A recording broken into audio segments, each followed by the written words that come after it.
Mejor. Vamos a ver. Se puede ver la presentación, ¿no? Bien. Este es campo eléctrico. Bueno, entonces vamos a dar inicio. Vamos a definir el día de hoy lo que es el campo eléctrico. Entonces, nosotros para definir un campo eléctrico nos basamos en la ley de Coulomb, en la fuerza eléctrica. Entonces, vamos a agarrar el concepto de fuerza eléctrica que vimos en el capítulo 2. Nosotros ya tenemos definida la fuerza. Vamos a comenzar con el caso más sencillo, ¿verdad? Que es para cargas puntuales. Cuando yo tengo un sistema de cargas puntuales, la fuerza entre las cargas se establece de esta forma. Es una suma de 1 a n. Entonces, nosotros la definición de campo es bastante sencilla, ¿verdad? No es algo bastante elaborado, es muy simple. Nosotros vemos aquí en esta formulación que aquí se suma desde i hasta n las cargas, la carga Q sub i, pero hay una carga que es constante aquí, que es esta Q. Esta carga es factor común a todos los términos de la suma. Entonces nosotros podríamos factorizar esta carga Q, de manera que cuando factorizamos esta carga, nosotros de aquí pasamos acá, tenemos esto. Entonces, esto es lo mismo que esto, es la fuerza eléctrica. Lo que pasa es que acá, esto nos ofrece una gran ventaja, que este factor que aparece entre paréntesis, nosotros le podemos llamar de una forma distinta, le podemos llamar campo eléctrico. Y lo vamos a representar con una letra E mayúscula. Este es un vector también, al igual que la fuerza. Entonces, esto que está entre paréntesis es el campo eléctrico. ¿Cuál es la principal, o sea, la diferencia así más notable, así a simple vista? Es que el campo eléctrico va a depender de una sola carga, mientras que la fuerza es entre dos cargas. Entonces, una vez con el campo definido, nosotros podemos escribir la fuerza eléctrica de una manera mucho más fácil en términos del campo. Fuerza eléctrica es carga por campo. Y esta es una fórmula que tienen que aprender de memoria ahora. Fuerza eléctrica es carga por campo. De manera que si no hay campo, no hay fuerza. Cuando una carga se encuentra dentro de un campo, inmediatamente va a sentir una fuerza eléctrica. Si no hay campo eléctrico, no hay fuerza sobre una carga. Así de simple, ¿verdad? Bueno, entonces, para repasar un poco, como un recordatorio, ¿verdad? Ustedes ya más o menos en sus clases de física básica, las físicas anteriores, han estudiado un poco sobre campo eléctrico. Entonces, vamos a hacer un pequeño repaso. Algo bastante fundamental acá es lo de las líneas de campo eléctrico, cómo dibujarlas. Se estableció una convención, ¿verdad? Esto es convención, no es que tiene que ser, la naturaleza es así, ¿verdad? Ahí como está aquí. Que para las cargas positivas, las líneas de campo eléctrico salen de ella y para las cargas negativas entran a ella.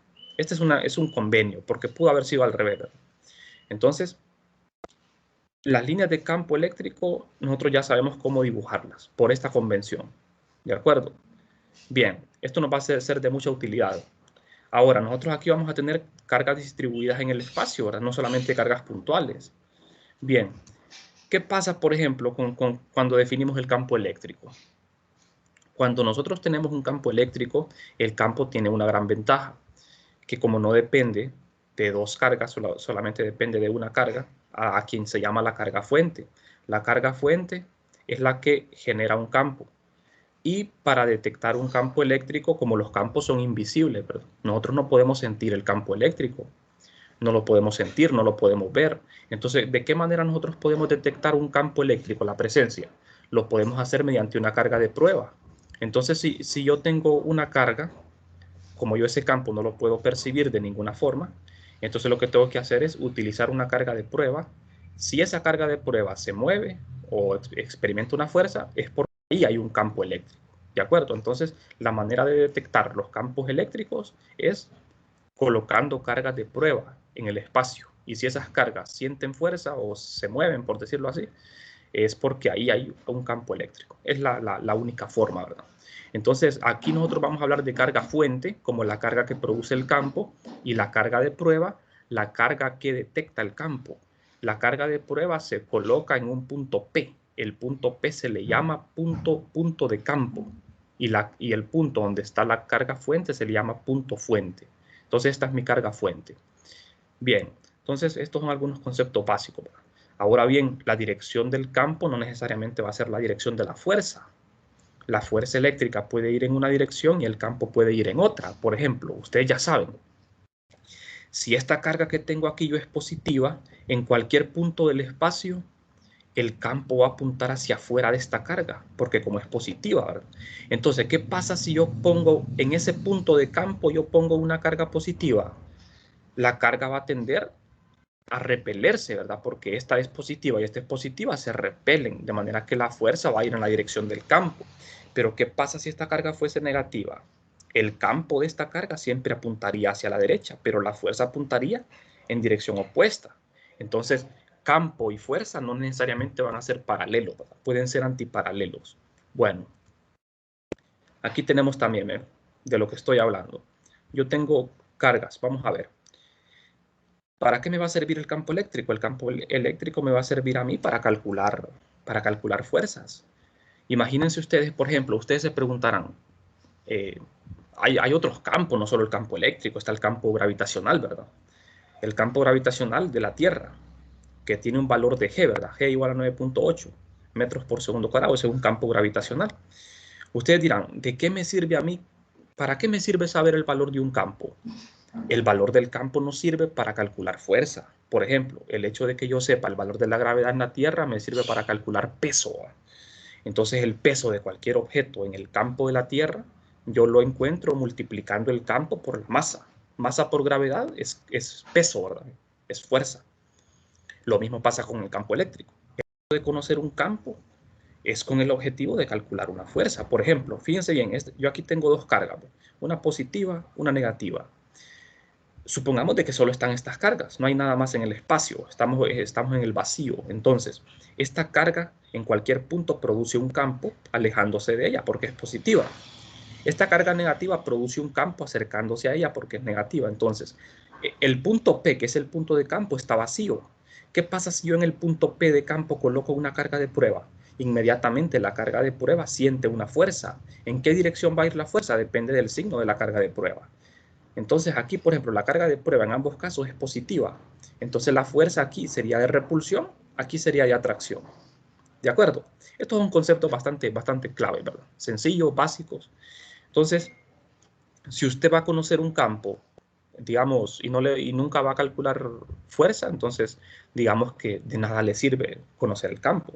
Imagínense ustedes, por ejemplo, usted se aprende el valor de la gravedad en Júpiter, pero ¿para qué le va a servir si nunca va a vivir en Júpiter, ¿verdad? Nunca va a calcular la fuerza en Júpiter. Entonces, aquí en la Tierra es donde a mí me sirve saber el valor del campo porque yo voy a calcular peso. Yo quiero saber cuánto peso yo, ¿verdad? Entonces, cuando nosotros acá hagamos cálculos de campo eléctrico es porque posteriormente vamos a calcular lo que es fuerza eléctrica. O sea, es una forma indirecta. Primero calculo el campo, después la fuerza. Así de fácil, ¿verdad? Bueno, entonces, cuando yo tengo un punto de campo en el espacio, recuerden que el punto de campo ahí está vacío, no hay nada, ¿verdad? Y yo tengo varias cargas, en este caso 2, y yo quiero saber el valor del campo en ese punto, lo que hago es una superposición de campo, ¿verdad? Calculo el campo de esta carga aquí y el campo de esta aquí, después lo sumo y eso me da un campo resultante. Esa es por superposición de campo, ¿verdad? Es una suma. Bien, vamos a seguir entonces con la parte matemática. Nosotros ya definimos el campo para un sistema de cargas puntuales, queda definido de esta forma, que es algo que hay que memorizarse, ¿verdad? Aquí está el campo para un sistema de varias cargas, de I a N. Bueno, entonces, nosotros, de modo que cuando multiplicamos la carga Q por el campo, nosotros obtenemos la fuerza sobre dicha carga. Bastante sencillo, ¿verdad?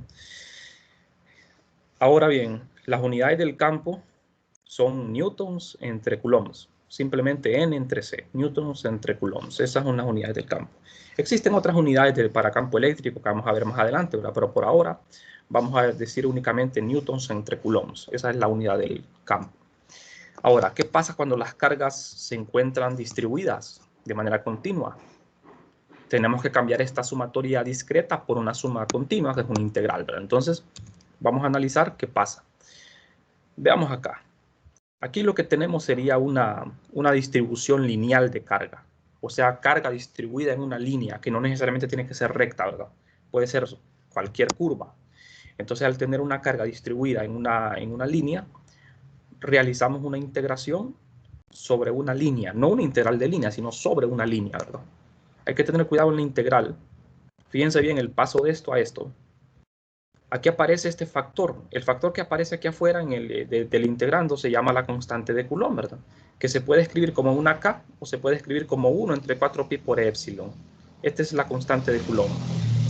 Dentro de la integral, en el integrando aparece la densidad lineal de carga, que es lambda, el vector R unitario, el dds', y dividido entre la magnitud de R al cuadrado. A estas densidades, lambda prima, a lambda se le pone una dependencia de R, porque lambda puede depender de la posición, ¿verdad? Si no depende de la posición, es constante y puede salir. Ahora bien, el dds tiene que estar primado. Vean, todo lo que está aquí en el integrando tiene que estar primado porque ¿de qué depende el campo eléctrico? Depende de la fuente. Y todas las coordenadas del punto fuente tienen que estar primadas, ¿verdad? Tienen que estar con esa coma. Bueno, aquí tenemos para el caso de una superficie. Vamos a integrar sobre una superficie para encontrar el campo debido a una distribución superficial. Entonces, en este caso lo que hacemos es cambiar el lambda por el sigma, que es la densidad superficial de carga, y cambiar el dds por el diferencial de área primado. Y lo integramos sobre una superficie, una integral doble. Por último tenemos lo que es el campo eléctrico para una distribución volumétrica. Aquí sería una integral triple. Y cambiamos también la densidad, que es una densidad volumétrica, ρ, y lo demás queda igual, excepto el diferencial también, el diferencial de volumen, que es d de tau. Bueno, entonces, ahora bien, con respecto a las densidades, la densidad, lambda, sigma y ρ, cuando las escribimos de esta forma, estamos indicando que dependen de la posición, ¿verdad? Si no dependen de la posición, las escribimos así. Cuando las escribimos así, significa que son constantes. Son unas constantes, ¿verdad? A la hora de realizar la integral. Bueno, vamos a resolver algunos ejemplos. Este tema de campo eléctrico y la ley de Gauss es un tema bastante corto, ¿verdad? Así que esta unidad, esta pruebita que viene, yo les diría que va a ser un poco más fácil, ¿verdad? Que la prueba anterior, ¿verdad? Porque el capítulo 1 es bastante largo, pero estos capítulos son más cortos. Entonces, bien, vamos a ver. Vamos a analizar algunos casos para los cuales es muy fácil obtener el campo eléctrico, como ser la línea infinita de carga uniforme, el plano infinito de carga uniforme. Esos son dos sistemas que los vamos a analizar en la clase de hoy. Y son sistemas que ustedes los tienen que saber resolver de memoria, ¿verdad?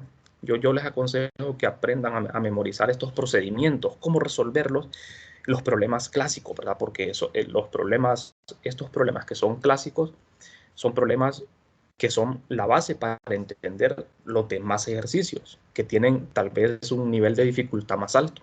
Entonces, estos problemas son los más sencillos, las geometrías más fáciles. Vamos a empezar con el caso de la línea infinita de carga uniforme. En este caso yo tengo un alambre infinito que está cargado, que posee una densidad constante, lambda. Entonces, para esta línea infinita que coincide con el eje Z y lambda es constante, nosotros vamos a colocar el punto de campo sobre el plano XY. Esto es para facilitar los cálculos, perdón. El punto de campo puede estar en cualquier punto y podemos hacer la integral, pero para hacerlo todavía más sencillo, lo vamos a poner en el plano XY. Y vamos a obtener el campo en un punto situado a una distancia ρ del origen.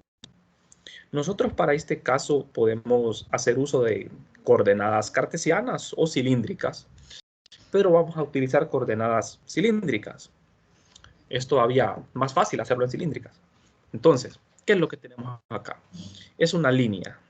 La línea es infinita y coincide con el eje Z. Entonces, ponemos un origen de coordenadas que quede sobre la línea. Tenemos el plano XY. Sobre el plano XY hay un punto de campo P. Recuerden que nosotros estamos haciendo cálculos en el vacío, ¿verdad? Estamos en el vacío. Una vez con el origen, nosotros localizamos el punto de campo y localizamos el punto fuente. El punto fuente es un pequeño diferencial de carga, DDZ, en este caso, DDZ, primado. Y localizamos el punto de campo P con un vector de posición también. Sería en este caso ρ, ¿verdad? ρ, en la dirección de ρ unitario. Bueno, entonces, para tener un mejor panorama del problema, tenemos esto así. Aquí tenemos el sistema de coordenadas. Tenemos el sistema, aquí está el punto de campo, y desde acá, del origen, localizamos, ¿verdad? Esos puntos que les digo, fuente y campo. R' localiza la fuente, siempre va a ser así, R'. El vector R localiza el punto de campo. ¿En qué sistema voy a trabajar? En coordenada cilíndrica. ¿Verdad? Entonces, R' y R tienen que estar en cilíndricas. Ahora, yo tengo que recordar aquí algo. ¿Cómo se escribe el vector de posición en cilíndricas? El vector de posición en cilíndricas es ρ en ρ más z en z. Tiene dos componentes. Entonces, el R' en cilíndricas solo tendría componente z porque la componente ρ es 0. Y el R en cilíndricas tendría solo componente ρ y z sería 0 porque estamos en el plano XY. Entonces, ¿cómo quedarían los vectores? R quedaría como ρ en la dirección de ρ y R' como z' en la dirección de z. Este ρ es una constante, porque el problema así lo dice, ¿verdad? Es una constante. Bien, entonces, R, ustedes ya lo saben esto por el capítulo 1. En análisis vectorial vimos que el vector de posición relativa es R menos R'. Siempre se hace esta resta así, en esta forma. Entonces, primero planteamos estos dos vectores y después escribimos el vector R mayúscula de posición relativa. Sustituyo estos R's aquí. Está todo en cilíndricas, como lo ven. Después de tener el vector R, sacamos la magnitud elevando al cuadrado y despejando para R. O sea, aplicamos el teorema de Pitágoras, ¿verdad? Esta es la magnitud de R, lo que va en el integrando. Ahora que ya tengo este R, que es el que aparece en la integral, nosotros vamos a emplear esta forma para calcular este campo. La integral sobre una línea. Lambda es constante en este caso, o sea que este lambda puede salir. Este R unitario, nunca hay que olvidar que el R unitario lo tenemos que cambiar, ¿verdad? Ese R unitario lo vamos a cambiar y el DDS es un DDZ'. El DDS es un elemento que aparece en la distribución de carga. Ahora bien, lo que les decía, R lo cambiamos por R unitario igual a R entre R magnitud. Eso ya se los enseñé, ¿verdad? Cómo hacerlo. O sea, este vector R unitario es igual a R vector entre R magnitud, de manera que al sustituirlo, abajo me queda R al cubo y arriba R vector multiplicado por el DDS. Lo integramos a lo largo de toda la línea infinita. Entonces, como ustedes ven acá, voy a integrar desde menos infinito hasta más infinito sobre toda la línea, ¿verdad? Se integra sobre la carga fuente. ¿Y quién es la carga fuente en este caso? Es toda la línea infinita. Bueno, lambda lo sacamos porque es constante, como les decía. Ahora, R vector ya lo tengo definido así. R magnitud es esto a la 1 medio, pero esto a la 1 medio elevado a la 3 es 3 medios. Entonces así me queda la integral. Bueno, entonces lo que hay que hacer ahora es resolver esta integral. La integral parece bastante sencilla, ¿verdad? Al verla. Pero hay que tener mucho cuidado con la integral porque a veces, por el sistema en que estamos trabajando, las integrales, ¿verdad?, suelen tener alguna dificultad, ¿verdad? Entonces, vamos a analizar el integrando. Tengo dos componentes acá, ρ y z. Tengo que hacer dos integraciones, una en ρ y una en z. Pero la variable de integración es z'. Bien. Esta es la componente en ρ. realizamos la integral. Esta integral ustedes la pueden ver en las tablas, ¿verdad? La pueden ver en las tablas, no hay necesidad de que la resuelvan a mano. Entonces, aquí me fijo en algo, fíjense bien. La integral en z unitario desaparece, ya que el integrando es una función impar de z'. O sea, aquí tengo las dos integrales, la componente ρ y la componente z. Pero ¿qué pasa con la componente z? Me dice que es una función impar, por lo tanto desaparece. Pero ¿qué pasa con eso? No sé si ustedes se recuerdan, pero cuando yo tengo una función impar y el intervalo de integración es simétrico, la integral se anula, se hace cero. Eso lo podemos expresar en palabras, ¿verdad? No hay necesidad de que lo demostremos. Esta integral no se anula porque el integrando no es una función impar de z. Eso de par o impar, hay una prueba, ¿verdad? Para verificar si una función es par o impar. Cuando una función es impar, fíjense bien, y el intervalo de integración es simétrico, la integral se hace cero. Vamos a ver eso. Eso de la función par o impar. Una función es par cuando yo en el argumento de la función cambio el signo y la función no cambia. ¿Qué pasa cuando yo cambio el signo de la función y la función sí cambia de signo? Entonces es impar. A esto que está aquí se le llama la prueba de la paridad de la función. Una función es par cuando no cambia su signo y una función es impar cuando cambia el signo, cuando le hacemos el cambio en el argumento, ¿verdad? Entonces aquí en este caso, en z, mi función f de z es esta, miren. Esta es la función que aparece en el integrando, en términos de z. Entonces, ¿qué pasa si yo le cambio el signo a z aquí? Pongo f de menos z'. Cambio el signo a todas las variables z. Aquí me aparece menos z. Aquí menos z, pero está al cuadrado. Entonces z, positivo, no cambia. Entonces queda así. ¿Qué pasó aquí? De esto con respecto a esto. El signo cambió. Fíjense bien. Esta función no es la misma que esta. Entonces, ¿cuál de las dos opciones tenemos acá? Tenemos la segunda, ¿verdad? Cuando le cambiamos el signo al argumento, la función cambió de signo. Entonces esto es impar. Entonces una función impar integrada en un intervalo simétrico, la integral se hace cero. ¿A qué se refiere eso de intervalo simétrico? A que los límites de integración van ya sea de menos infinito a más infinito, de menos 1 a 1, o sea, tenemos la recta real X, ¿verdad? Entonces, un intervalo es simétrico cuando yo voy, por ejemplo, de menos 2 a 2, de menos 1 a 1, de menos infinito a más infinito. ¿De acuerdo? Bueno, entonces ya tenemos claro de que la componente en z se va a hacer cero, ¿verdad? Esta componente desaparece. Solo me queda la componente en ρ. Entonces la integral que voy a hacer es la integral para ρ. Esa integral es esta que está acá. Entonces aquí en el integrando tenemos una función también de z. La función aquí es 1 entre esto. Entonces al hacerle la prueba de paridad, esto ya no se vuelve impar, sino que se vuelve par la función. Bueno, para resolver esta integral, si lo quieren hacer a mano, les va a llevar su tiempo porque tienen que hacer un cambio variable. Con cambio variable trigonométrico lo pueden hacer, pero en las tablas ya aparece la integral, ¿verdad? Entonces la vemos en las tablas. El resultado de esta integral indefinida es esto. La evaluamos en los límites de menos infinito a más infinito. Entonces, ¿cómo evaluamos esto? Tenemos que hacer uso de límites. Este 1 entre ρ, recuerden que ρ es constante, ¿verdad? Entonces, como ρ es constante, sacamos 1 entre ρ de factor y evaluamos los límites cuando z' tiende a más infinito de esto y cuando z' tiende a menos infinito de esto. Aquí estamos evaluando en estos límites. Ahora bien, ¿cómo evaluar este límite aquí? Tenemos que hacer aquí un pequeño truco algebraico, ¿verdad?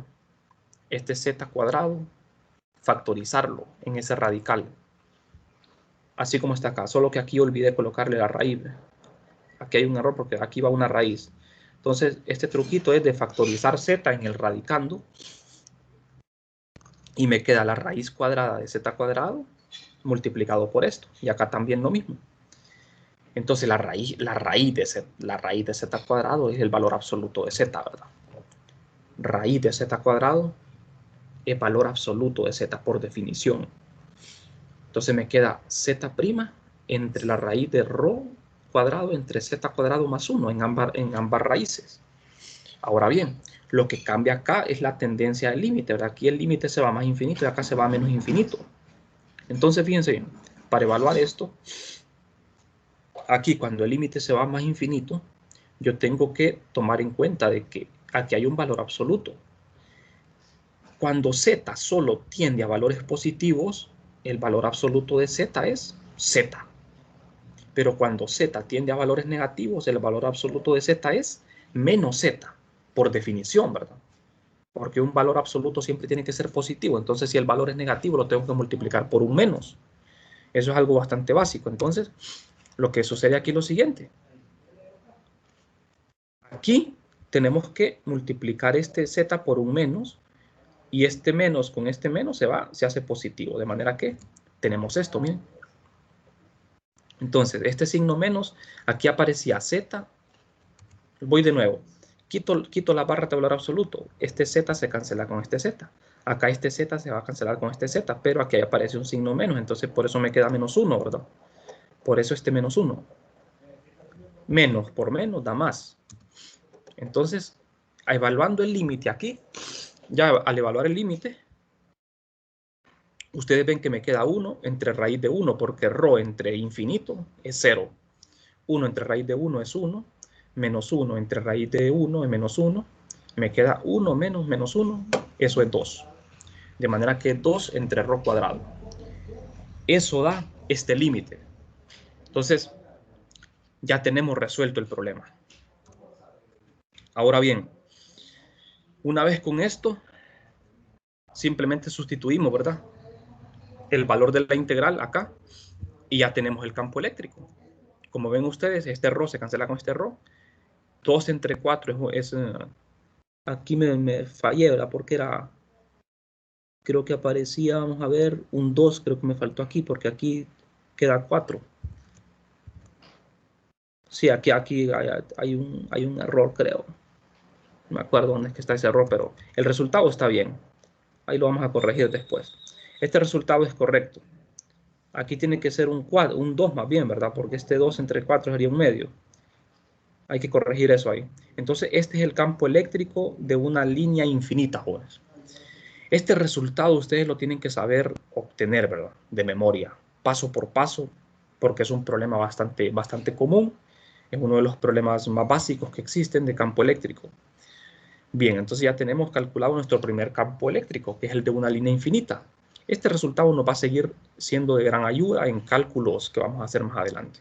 Bueno, vamos a ver otro sistema, que es el campo de un plano infinitamente cargado. No sé si tienen alguna duda con estos cálculos, jóvenes. Si hay alguna pregunta, pueden hacerla para retroceder, si es necesario. ¿Queda todo claro cómo hacerlo? Bueno, si no hay preguntas, entonces pasemos al siguiente. Todo claro. Tenemos ahora un plano infinito, ¿verdad? Este plano infinito tiene una densidad superficial constante, sigma aquí. Sigma no es rho porque es superficie, ¿verdad? Sigma, que descansa sobre el plano XY. Deseamos obtener el campo eléctrico en un punto de campo situado sobre el eje Z. Bien. Entonces tenemos un plano, una densidad sigma superficial. El plano es infinito y está cargado. La densidad es uniforme. Significa que es constante. Entonces, para mayor facilidad en el cálculo, vamos a colocar el punto de campo en un punto sobre el eje Z. Aquí está el punto P, campo. Aquí está el punto fuente. Tengo un diferencial de área. Desde el origen de coordenada yo trazo los vectores de posición. El vector de posición del punto fuente, R', y el vector de posición del punto campo, R. Y el vector de posición relativa siempre apunta del punto fuente al punto campo. Entonces, lo que ustedes tienen que construir son los vectores R' y el R. Y el vector R mayúscula sale de la resta de R menos R'. ¿Qué coordenadas vamos a usar en este caso?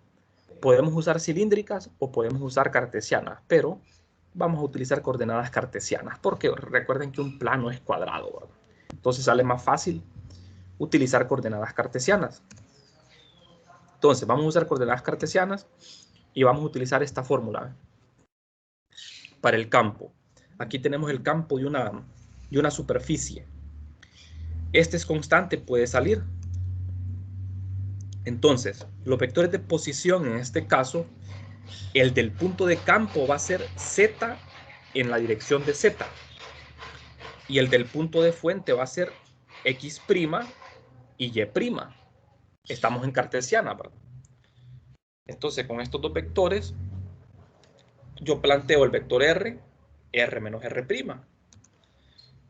Sustituyo aquí R, que es Z menos Z, y R', que es esto. Me queda negativo todo esto. Entonces, esto es R, ordenándolo, ¿verdad? X, Y y Z. Bien, ahora, tengo que sacar la magnitud de R. La magnitud de R la obtengo con el teorema de Pitágoras, ¿verdad? Así de esta manera. Y el D de A' es D de X', D de Y'. Bien, entonces, se fijan, ¿verdad? Que en todos los problemas es similar. Nosotros vamos siguiendo la misma estrategia, ¿verdad? Primero, plantear los vectores de posición, después el vector de posición relativa, después el diferencial ya sea de área o de línea. Y ahora nosotros escribimos la integral. En la integral nosotros tenemos que sustituir este D de A' y sustituir el R.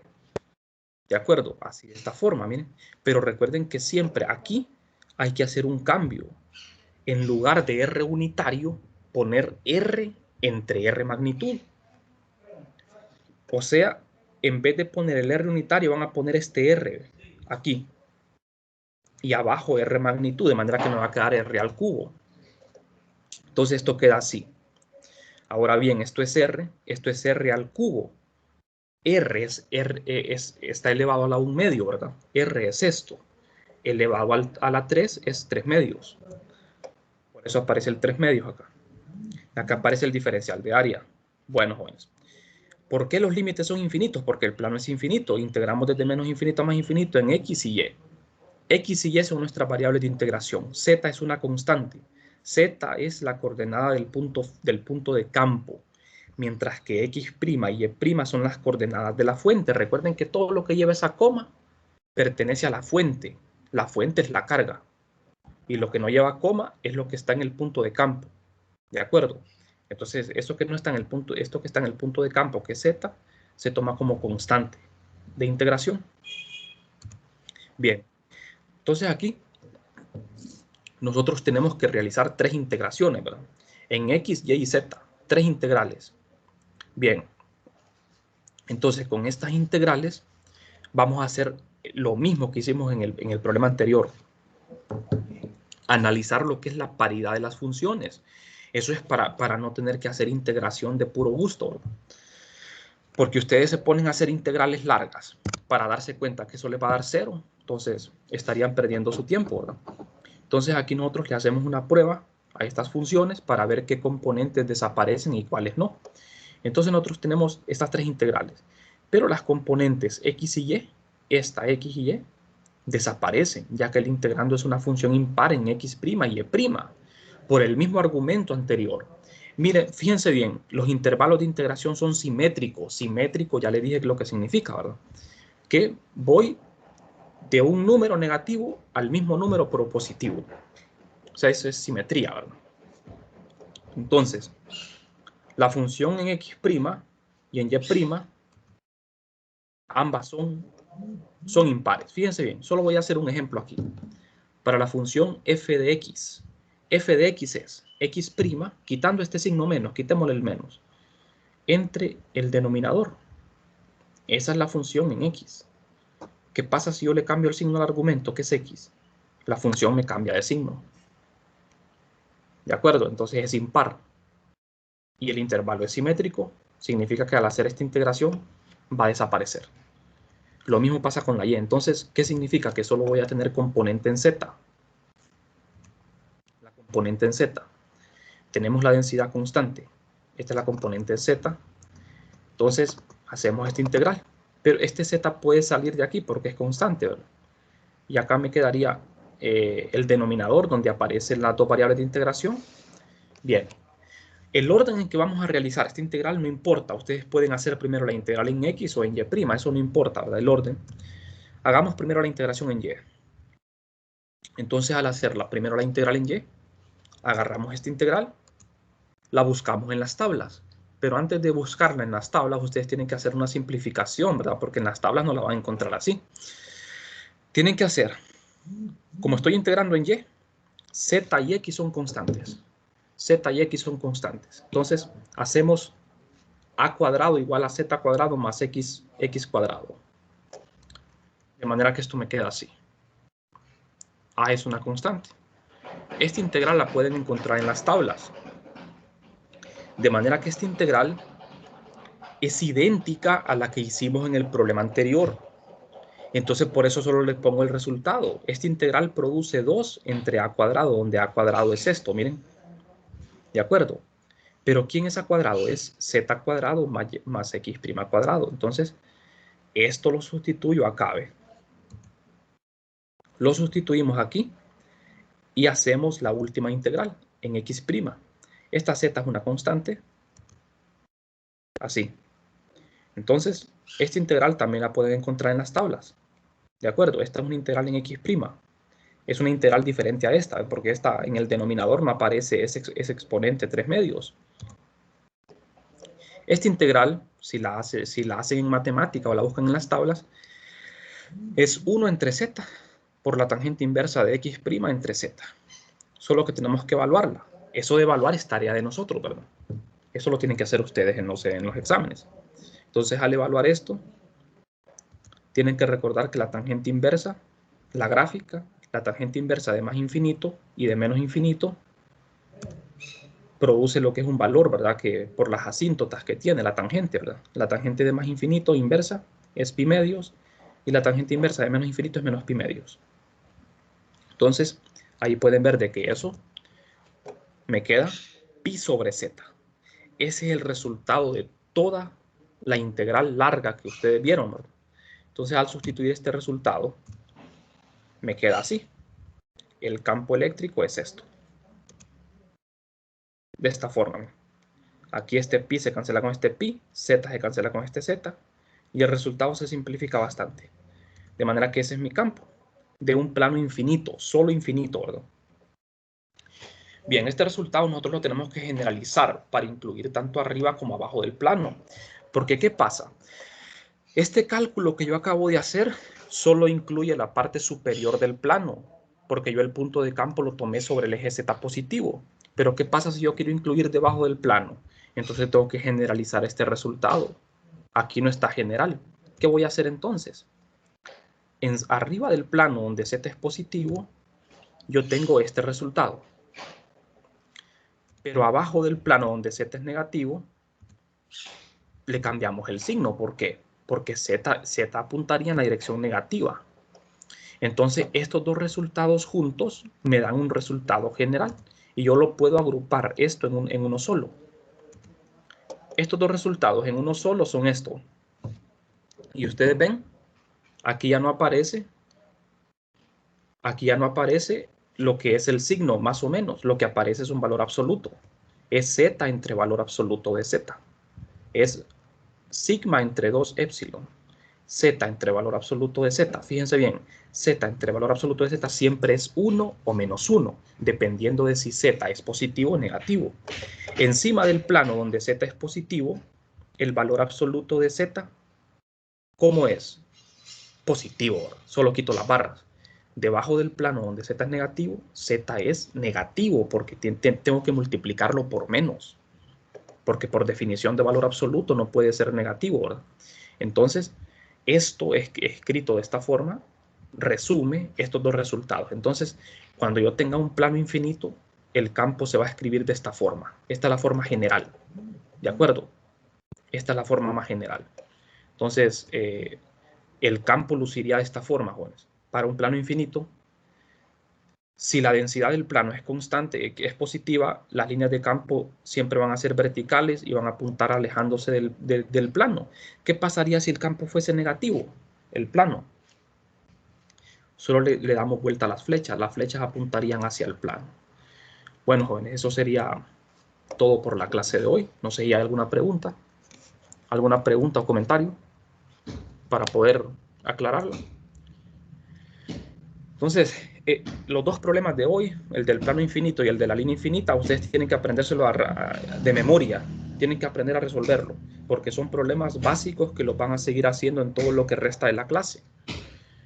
Bueno, entonces si no hay preguntas, nos quedamos por aquí.